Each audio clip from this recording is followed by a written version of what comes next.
Okay, you're on and you're rolling. Okay.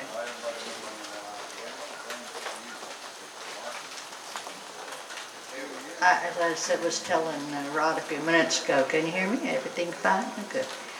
I don't do rhymey-timey kind of stuff. I write more from sentences that just come to me. So anyway, some reason or another, Calvin's story came up as one I should read in case Rod wants to put some music to it, so I'm going to do it. Here we go. Calvin's story. On CNN recently, I heard that a doctor has found relief for Desert Storm vets suffering a strange malady.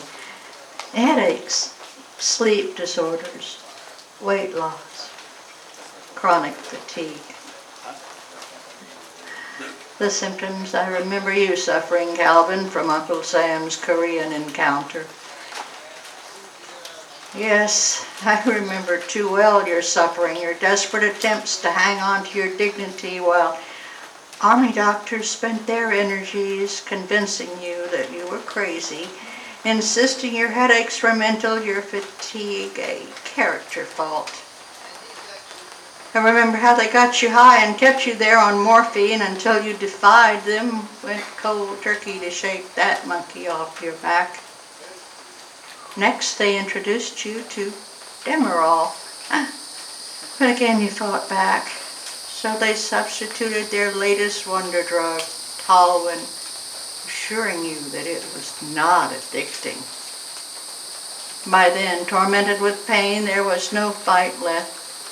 You were quiet, doped and pacified by disability pay. And I remember your story. The story about the time years after your discharge when the government summoned you, put you up in a fancy hotel, sequestered you there for a checkup. You told me later of your first night there in the hotel bar over scotch and soda. You saw a face. He looked so damn familiar, she recounted, but something was wrong. The other face stared back at you, mirror facing mirror, the same question in his eyes until moments later, a few words exchanged, you both realized, my God, we served together. Together looked around the lounge. You noticed others, wasted just like yourselves, wearing the faces of old buddies.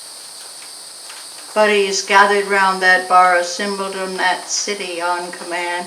You reminisced throughout the night. Each recounted his own mustering out for some physical or mental malady. Compare discharge dates played catch-up, each describing the syndromes they call them these days. The years of suffering, the family lives destroyed by the nerves, the anguish, pain, irritability, excruciating headaches, becoming thinner and thinner, shakier and shakier, degenerating day by day. You kidded about being just a bunch of grunts pulled from an infantry unit, stateside playing war games. You served together only temporarily. A special volunteer company assigned to handle sick soldiers returned from Korea. None of you had ever touched that foreign shore. You joked about the tests that were to come, called yourselves a culture, gathered to be slides under the man's microscope. Within 5 years of this meeting, you were gone. Pancreatic cancer, it was called. I do not know what happened to the others.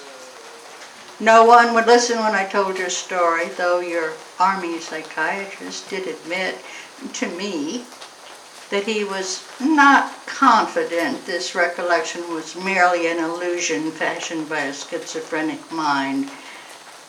But he was up for retirement, had no stomach for the consequence of pursuing it.